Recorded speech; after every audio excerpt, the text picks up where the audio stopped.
아멘. 막상 어떤 사건이나 사고를 당하게 되면 하나님의 능력은 능치 못하심이 없으시기 때문에 그 순간에도 하나님을 의지하고 믿으면 감당하지 못할 일이 없습니다. 능치 못함이 없습니다. 어떤 일을 당하든지 간에 그 순간에 하나님을 믿고 의지하면 감당하지 못할 일이 없고 능치 못함이 없습니다.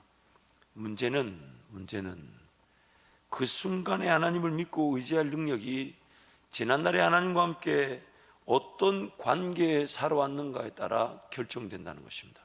좀 더 쉽게 말하면 어떤 순간이든지 간에 막상 그 일이 어떻게 닥쳤든지 간에 얼마나 크고 작든지 간에 하나님을 믿고 의지하면 하나님 그분이 능치 못함이 없음을 보여주시지만, 문제는 그 순간에 하나님을 믿고 의지할 그 순간에 믿고 의지할 매우 단순한 이것조차도 하나님과의 관계 중심의 삶을 살지 않으면 그 순간에 하나님을 의지할 능력이 생기지 않더라는 겁니다. 그 순간에 하나님을 의지하면 되는데, 그 순간에 하나님을 찾고 부르짖으면 되는데, 그 순간에 하나님을 믿으면 되는데, 그 순간에 하나님을 믿고 찾고 의지할 능력도 지난날에 하나님과 어떤 관계 중심의 삶을 살았는지에 따라서 결정된다는 것입니다. 하나님을 믿고 의지하면 상황 자체의 심각성과 위험은 중요하지 않습니다. 하나님을 믿고 의지하면 그 상황이 얼마나 심각한지, 얼마나 위험한지 그 하나님께 중요하지 않습니다. 하나님 한 분이시면 하나님께서는 전쟁을 감당하시기에 충분합니다. 아무것도 갖추어져 있지 않아도 하나님이 도우시면 그것이면 충분하지만, 모든 것을 갖추었다 해도 하나님을 의지할 줄 모르면 가진 것이 오히려 수치를 당하게 됩니다. 저는 항상 단기 선교를 떠나는 우리 성도들, 청년들에게 그렇게 당부합니다. 준비할 때에는 80대 20 최선을 다해서 준비의 은혜를 구해야 된다. 그것이 80%. 그리고 또한 20%는 그 사역의 기회를 통해 하나님이 영광을 받으실 일들을 꿈꾸고 기도해야 된다. 그래서 준비 기간 동안에는 최선의 지혜를 가지고 만반의 준비를 할 수 있도록 80% 에너지를 쏟아부어야 되고, 또한 20% 에너지는 그 날에 이루어 주실 하나님을 기대하는 마음으로, 사모하는 마음으로 하나님께 기도해야 됩니다. 그러나 막상 사역이 출발하게 되면 이게 바뀌어야 돼요. 80대 20이 바뀌어야 됩니다. 이제부터는 뭘 준비한 것에 대해서 아쉬워하지 말고 하나님께 은혜를 구하고 하나님께 능력을 구하고, 좀 모자라고 부족해도 하나님의 도우시면 그것이면 충분한 줄 알고 그 순간순간 하나님을 기대하고 신뢰하라. 그럴 때만 하나님 반드시 도와주실 것인데, 잊지 말아야 될 것이, 아무리 준비되고 갖추어졌다 해도 하나님을 의지하지 않으면 그 준비되고 갖추어진 것이 아무 소용이 없습니다. 아무 소용이 없어요. 그런데 아무것도 준비되어 있지 않다 할지라도 그 순간에 하나님을 의지할 줄 안다면, 하나님을 믿고 신뢰한다면 하나님은 모든 것이 되어 주실 수 있으십니다. 이게 바로 우리가 하나님과 관계 중심의 삶을 살아야 될 이유가 되는 것입니다. 막상 그 일이 닥치면요, 하나님과 관계 중심의 삶을 살지 않으면 막상 그 일을 닥쳤을 때 하나님을 의지할 만한 능력이 없습니다. 오늘 우리가 어제 읽었던 사무엘상 17장 18장 말씀은 이걸 극명하게 우리에게 보여주고 있어요. 극명하게 보여주고 있어요. 하나님께서는 모든 전쟁의 주관자가 되십니다. 이 주관자란 말은 하나님이 전쟁을 모르시지 않고 그분께 모든 승리가 달려있지만 하나님은 패배를 모르시는 분이세요. 패배가 없으신 분이세요. 하나님이 지으신 세상, 하나님이 지으신 사람들에게부터 전쟁의 패배를 당하실 수 없는 분이 창조주 하나님이시기 때문에 하나님 그분은 모든 전쟁의 주관자가 되십니다. 어떤 전쟁이든지 간에 하나님의 손에서 결정되며 모든 전쟁은 하나님의 영광의 기회가 될 것입니다. 그래서 하나님을 믿고 의지하면 세상 모든 이들이 적군으로 덤벼든다 할지라도 우리는 그저 가만히 있어 하나님의 우리를 향한 구원의 은혜를 누리게 되는 것이지만, 승리를 맛보는 것이지만, 하나님을 믿고 의지하지 않으면 개미 한 마리 상대하지 못하는 것이 우리의 영적 형편입니다. 그래서 오늘 오늘 우리의 삶을 자세히 들여다봐야 합니다. 막상 일이 닥쳤을 때 하나님을 믿고 싶지만 믿어지지 않는 것은 그동안 하나님과의 관계 중심의 삶을 살지 않았던 것을 여실히 드러낼 뿐입니다. 그러나 어떤 일을 당하든지 간에 하나님 앞에 무릎을 꿇고 은혜를 구하면 이기지 못할 일이 없습니다. 감당하지 못할 일이 없어요. 이 사무엘상 17장 18절에서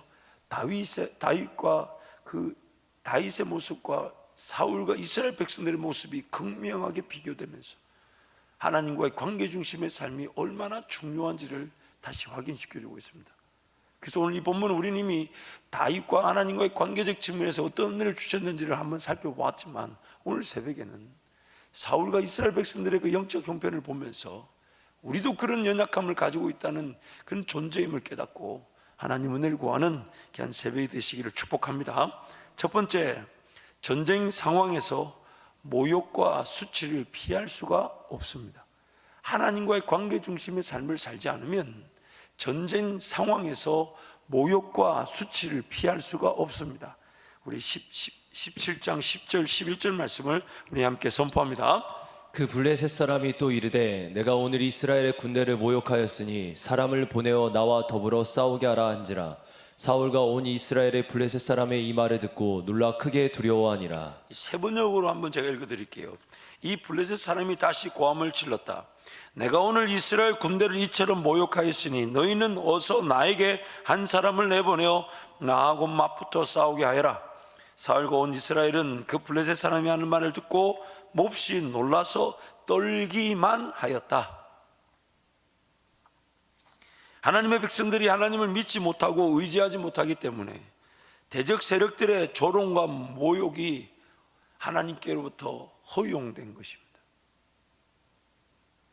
여호와의 원수가 비방거리를 가지게 된 것입니다. 살아계신 하나님이 살아계신 하나님을 믿지 못하는 자기 백성들로 인해 조롱과 모욕과 멸시를 당하는 모양입니다. 전쟁 상황에서 모욕과 수치를 피할 수가 없습니다. 두 번째, 하나님과 관계 중심의 삶을 살지 않으면 무엇을 해야 될지 모른 채 두려움에 사로잡혀 있습니다. 무엇을 해야 할지를 모른 채 두려움에 사로잡히게 됩니다. 17장 16절 말씀 함께 선포하겠습니다. 그 블레셋 사람이 40일을 조석으로 나와서 몸을 나타내었더라. 사울과 이스라엘 백성들이 40일 동안 그 조롱과 모욕을 당했습니다. 뭘 해야 될지를 며칠 동안 몰랐다는 거예요. 아니, 며칠 동안 몰랐다는 거예요. 만약 다윗이 나타나지 않았으면 계속 알았을까요? 몰랐을까요? 우리가 이게 두려운 거예요. 막상 그 일에 어떻게 해야 될지를 모르고 멍하니 두려워하기만 하고 있을 수가 있습니다. 그래서 여러분, 매일 새벽을 깨우고 기도하며 하나님 앞에 달려 나오는 이유가 이거 하나라도 충분합니다. 하나님 앞에 삶을 맡게 되면 그때 그 순간에 두려움을 이길 뿐만 아니라 뭘 해야 될지를 깨닫게 되고, 그래서 그 기도 제목, 유용한 기도 제목, 그 응답이 나타나는데 소득 없이 고통과 고난이 지나가지 않습니다. 하나님과의 관계 중심의 삶을 살지 않다 보니까 막상 어떤 일을 당하면 뭘 해야 될지 모르고 그냥 두려움만 사로잡히는데 40일도 좋고 100일도 좋고 200일도 좋아요. 하나님과의 관계 중심의 삶을 살지 못하니까 그 순간에 뭘 해야 될지를 모릅니다. 마음이 요동을 치고 마음 잡기도 쉽지 않습니다. 이 히브리서 2장 말씀에는 그걸 이렇게 말하죠. 휩쓸려 떠내려간다. 휩쓸려 떠. 고린도전서 말씀에 그렇게 얘기합니다. 에베소서 2장 말씀에 그렇게 죄와 허물로 인하여 너희들이 이리 끌려다니고 저리 끌려다니는데 그 죄와 허물로 인하여 죽었다. 사울과 백성들은 도대체 뭘 해야 했을까요? 그런 일을 당하면 뭘 해야 됐을까요? 도대체 뭐 하면 좋을까요? 하나님이 뭘 바라시는지를 전혀 몰라요. 그게 어려운 일도 아니에요. 하나님 살려주십시오. 이 한마디인데 이 한마디가 나오질 않는 거예요. 하나님과의 관계 중심의 삶을 살지 않으면 막상 닥치는 일에 뭘 해야 될지를 모릅니다. 그리고 막 휩쓸려 떠내려가듯 정처 없이 떠내려가 버립니다. 세 번째는 하나님과의 관계 중심의 삶을 살지 않은 사울은 하나님과의 관계 중심의 삶을 살고 있는 다윗을 대적하게 됩니다. 이게 굉장히 무섭습니다. 내가 과연 저 사람을 왜 대적하는 줄 모르고 대적한 어리석은 일을 범하게 됩니다. 공격하듯 비판하고 판단하고 정죄하고. 하나님과의 관계 중심의 삶을 살지 않은 사울은 하나님과의 관계 중심의 삶을 사는 다윗을 대적하더라는 겁니다. 그래서 사무엘상 18장 8절에서 12절 말씀을 한 절씩 교독하겠습니다. 사울이 그 말에 불쾌하여 심히 노하여 이르되 다윗에게는 만만을 돌리고 내게는 천천만 돌리니 그가 더 얻을 것이 나라 말고 무엇이냐 하고. 그날 후로 사울이 다윗을 주목하였더라. 그 이튿날 하나님께서 부리신 악령이 사울에게 힘있게 내리며 그가 집안에서 정신없이 떠들어대므로 다윗이 평일과 같이 손으로 수금을 다는데 그때 사울의 손에 창이 있는지라. 그가 스스로 이르기를 내가 다윗을 벽에 박으리라 하고 사울이 그 창을 던졌으나 다윗이 그의 앞에서 2번 피하였더라. 여호와께서 사울을 떠나 다윗과 함께 계심으로 사울이 그를 두려워한지라. 그렇게 얘기하면서 18장 15절 16절에도 이렇게 얘기합니다. 우리 함께 선포할까요? 사울은 다윗이 크게 지혜롭게 행함을 보고 그를 두려워하였으나 온 이스라엘과 유다는 다윗을 사랑하였으니 그가 자기들 앞에 출입하기 때문이었더라. 또한 18장 29절 말씀도 보면 사울이 다윗을 더욱 두려워하여 평생의 다윗의 대적이 되니라.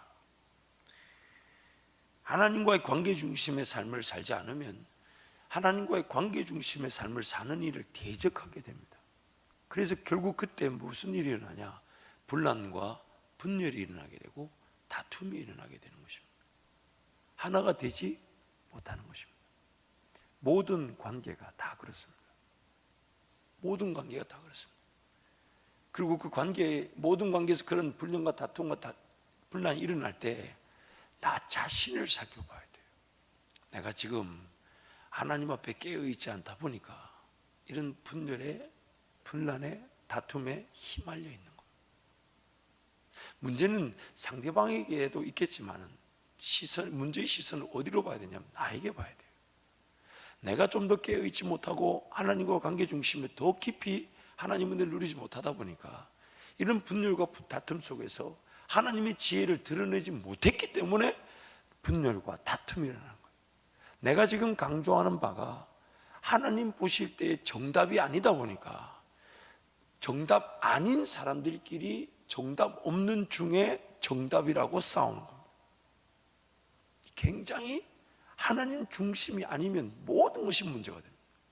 내가 옳다고 여기는 일이 다른 사람에게는 옳다고 여기지 않을 수 있어요. 그러나 하나님의 정답이 나타나면 모든 판단과 생각들이 패배하게 되어 있습니다. 내려놓게 되어 있어요. 거기에 내가 초점을 둬야 돼요. 내가 옳다고 얘기해서는 안 되고 하나님이 옳으신 일을 내가 따라가면 같이 정답이 되는 건데 정답을 모르는 사람들끼리 정답이라고 싸우게 되니까 분열과 다툼이 나는데 그 핵심이 뭐냐? 하나님 앞에 좀 더 깨어있지 않고 하나님 관계 중심의 삶을 살지 않다 보니까 다툼과 분열이 일어나고 그 순간에도 하나님을 의지해야 되는데 그 순간에 하나님을 의지하지 않으니까 서로가 다르게 되는 겁니다. 서로가 다르게 되는 겁니다. 결국 하나님과의 관계 중심의 삶을 살지 않은 사람은 하나님과 관계 중심의 삶을 사는 일을 대적할 수밖에 없습니다. 또한 여호와의 싸움을 싸우지 않으면 여호와 하나님을 대적하게 됩니다. 17절 말씀에 사울이 굉장히 복선이 깔린 얘기를 합니다.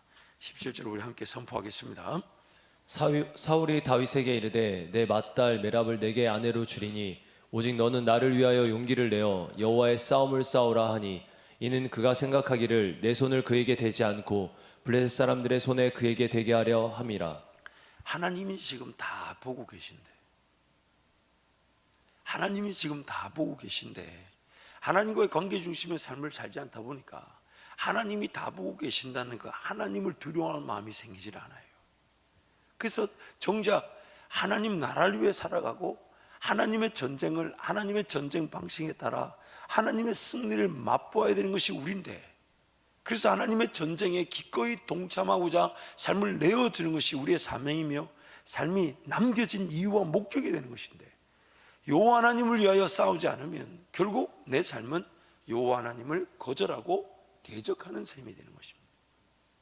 하나님과 함께 걸어가는 길은 끊임없는 그 죽었던 영혼들을 살려내며 잃었던 땅들을 회복하고 하나님의 지경을, 마치 어두움에 사로잡혀 있던 그 영역이, 어둠에 사로잡혀 있던 그 백성들이 빛의 은혜로 돌아오게 되고 빛의 나라로 바뀌어지게 되는 것인데, 그래서 하나님께는 그 어두움의 자리에 빛이 임함으로, 또한 죽었던 영혼들을 되살리심으로 그 과정이 전쟁처럼 보이는 것이지 패배가 없는 전쟁을 지금 싸워나가기를 원하시는데, 그리고 그 하나님이 싸워나가시는 일에 우리도 하나님과 동행하다 보니 기꺼이 하나님의 전쟁을 치르며 살 수밖에 없는 게 인생인데, 여호와의 전쟁을 싸우지 않으면 나는 사명의 감당을 제대로 하지 않고 있다는 뜻이고, 사명 감당하지 않고 내버려둔 내 삶은 엉뚱한 것을, 엉뚱한 싸움을, 엉뚱한 대적을 삼고 하나님을 기어이 대적하게 됩니다.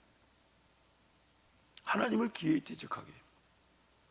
하나님과 함께 동행하며 하나님의 싸움을 싸우지 않으면, 여호와를 위해 싸우지 않으면, 그럼 나는 무엇을 위해 사는 걸까요?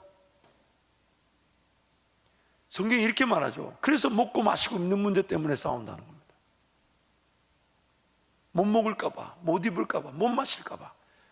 사명을 감당하게 되면 마치 일꾼에게 일을 맡기면 그가 먹을 것은 주인이 책임져 주시는 건데, 먼저 그 나라와 의를 구하면 나머지 모든 것들은 하나님이 책임져 주시는 것인데, 하나님과 함께 살아갈 그 나라와 그 의, 여호와를 위하여 싸워야 될 싸움을 싸우지 않으면 내 삶은 결국 하나님을 대적하고 있는 셈입니다. 하나님을 거절하고 있는 것이고, 하나님과 동행하지 않는 것으로 충분히 하나님을 원수로 삼고 있는 것입니다. 하나님이 다 보고 계신데 그 하나님을 의식하지 못한 채 다윗을 죽이려고 하는 그 사울의 모습, 사무엘상 18장 보면 사울은 다윗을 시기하다 못해 두려워하고 어떻게든 다윗을 죽이려고 합니다. 그래서 창을 던져 다윗을 죽이려고 하고, 또한 자신의 맏딸, 첫 번째 딸 메랍을 다윗에게 아내로 줄 테니 블레셋과 싸우라. 왜냐하면 블레셋과 싸우면 다윗이 거기서 죽을 것처럼 사울은 생각하죠. 그래서 다윗이 이렇게 말해요. 제가 감히 어떻게 왕의 사이가 되겠냐. 그리고 근데 또 사울의 딸 중에 미갈이 다윗을 좋아한다는 소문을 사울이 듣게 되니까 그걸 또 기회로 삼고 신하들에게 부탁합니다. 왕이 다윗을 좋아한다고 얘기해라. 그리고 신하들도 다윗을 좋아한다고 얘기해라. 그러면서 왕의 사이가 되는 것이 어떻겠냐 안 하고 그렇게 다윗에게 말을 전하라고 신하들을 부추깁니다. 그 신하들이 가서 그 얘기하니까 이번엔 다윗이 생각이 조금 바뀌었어요. 왜냐하면 미갈도 자기를 좋아한다는 걸 소문을 들으니까 생각이 조금 바뀌어서, 저같이 가난하고 천한 사람이 어떻게 왕의 사이가 되겠습니까? 그러니까 사울이 딱 가난해도 괜찮다. 단 블레셋 사람 그 포피 가죽을 100개만 가져와라. 100명을 죽이라는 얘기잖아요.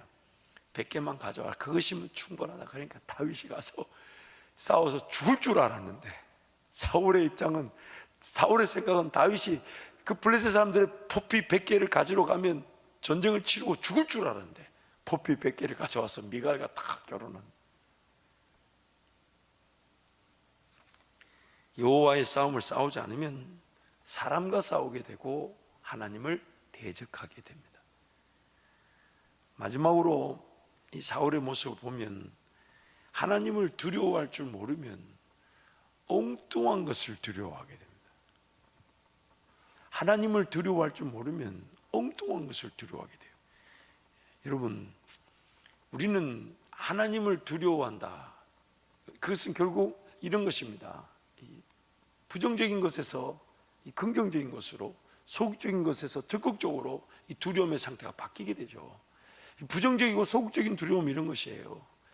내가 만약에 하나님의 그 시선, 관점, 하나님의 인도하심을 깨닫지 못해서 내 인간적인 생각으로 선택하게 됐을 때, 내 인간적인 생각에서 판단하고 결정하게 됐을 때, 그 열매는 자명합니다. 육신의 열매가 되고, 그 열매를 다 우리는 처리하고 감내해야 됩니다. 성경은 이렇게 얘기합니다. 죄는 용서를 받지만 죄의 대가는 철저하게 다 감내해야 합니다. 나단을 통해 하나님 다윗에게 그렇게 말씀하셨잖아요. 바세바를 취한 일이 죄다.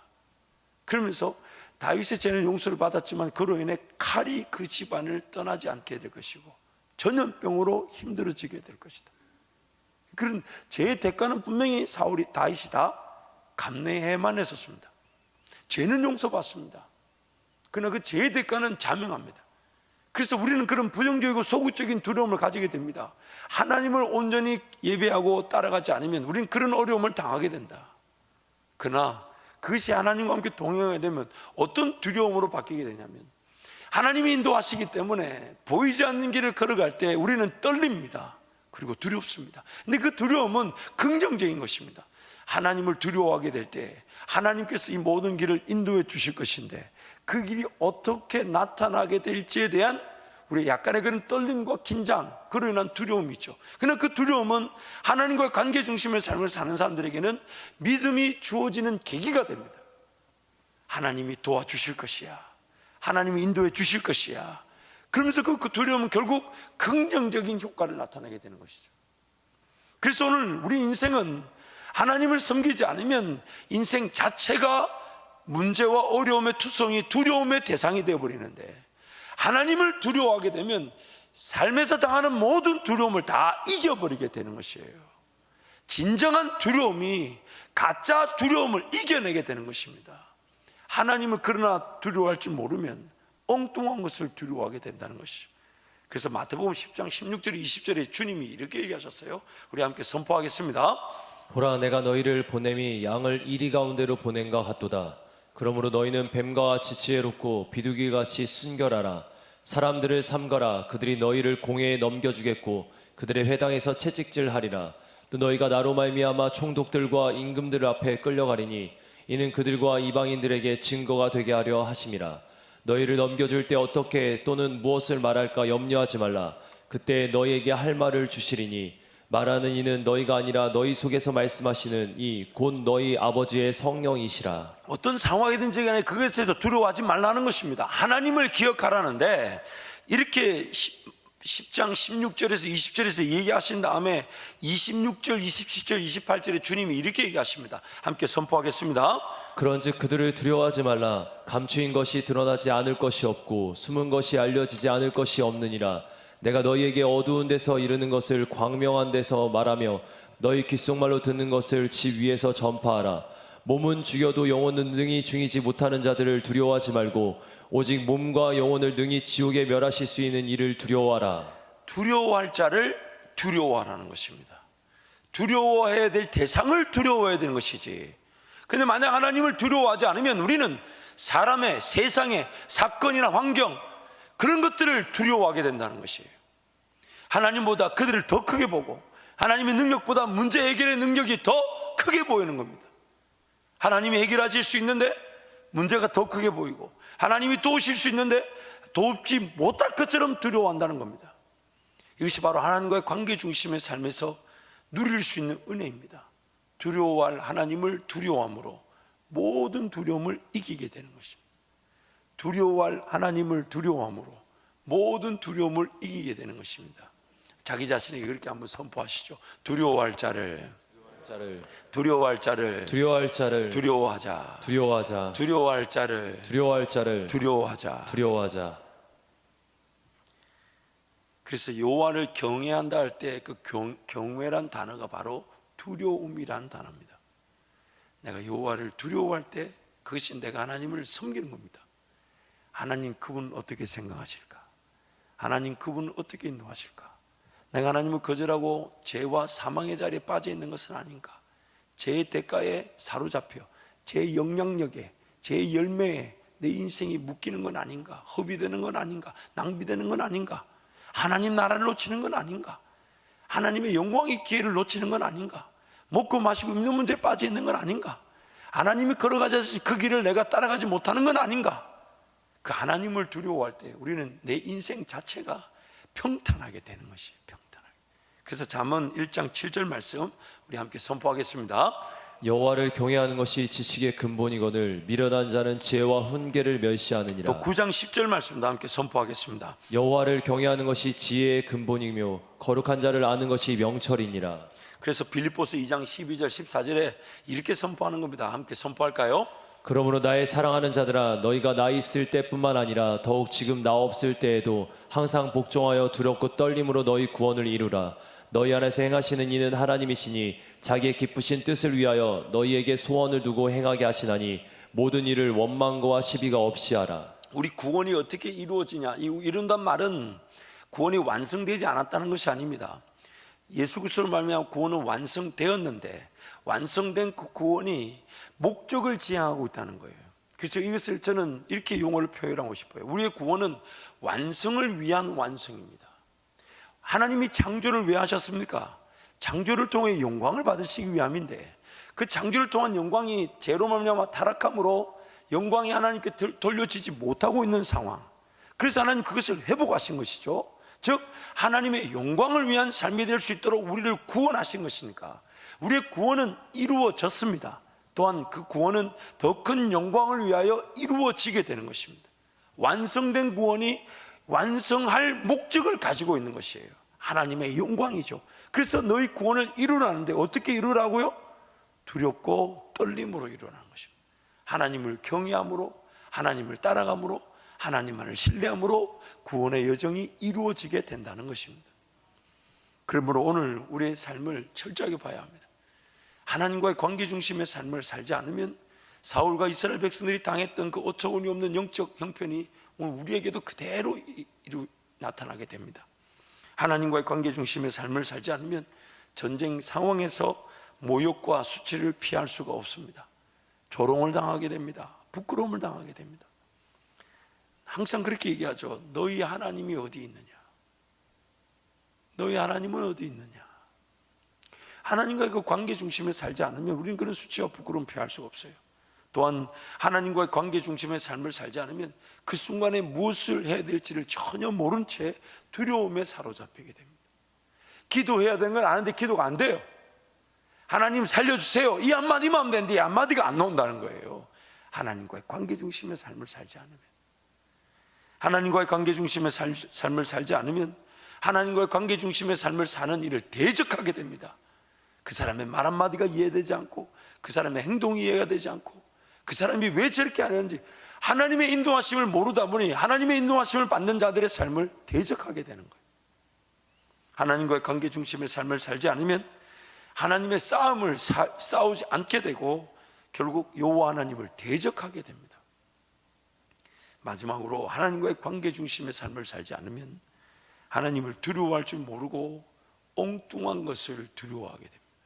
벌벌 떨게 됩니다. 무서워하게 됩니다. 당장에 이거 어떡하지? 이거 어떻게 해결하지? 이 일을 어떻게 하지? 그리고 사람을 두려워하게 되고 그 사람을 대적하게 되고 하나님과의 관계 중심의 삶을 살지 않으면 우리 삶이 정상적일 수가 없습니다. 그래서 하나님의 은혜는 항상 두 부류에게 임하죠. 하나님과의 관계 중심의 삶을 사는 이들에게는 더 깊은 관계로 나아갈 은혜를 주시지만 하나님과의 관계 중심의 삶을 살지 않는 자기 백성들에게는 피할 수 없는 사건 사고를 허용하심으로 아픔과 어려움 때문에 기어이 하나님과 관계 중심의 삶을 시작할 수 있는 은혜를 주십니다. 이렇게도 한번 비유해 볼게요. 기도하며 하나님 은혜를 구하였던 사람은 그 기도가 능력의 기회가 되지만 기도하지 않은 하나님의 사람들은 기도할 기회를 얻게 됩니다. 물론 기도할 기회도 은혜지만 여러분 어느 것을 누리기를 원하세요? 기도하지 않아서 기도해야 될 상황을 만나시겠어요? 아니면 기도함으로 기도가 쓰임받는 능력을 보기를 원하십니까? 둘 다 은혜지만 어느 것을 여러분 사모하십니까? 물론 우리 이 새벽을 깨운 우리 성도들이야 기도의 능력을 보게 될 줄 저는 믿습니다. 그래서 날마다 깨우는 겁니다. 하나님께 달려나와 하나님 은혜를 구하고 하나님 능력을 구하되 이 기도하는 것만 해도 행복하고 하나님 앞에 달려나와 은혜를 구할 숙모해도 즐겁다면 그 인생은 기도의 능력을 보게 될 줄 믿습니다. 이 시간 동성을 같이 기도하겠습니다.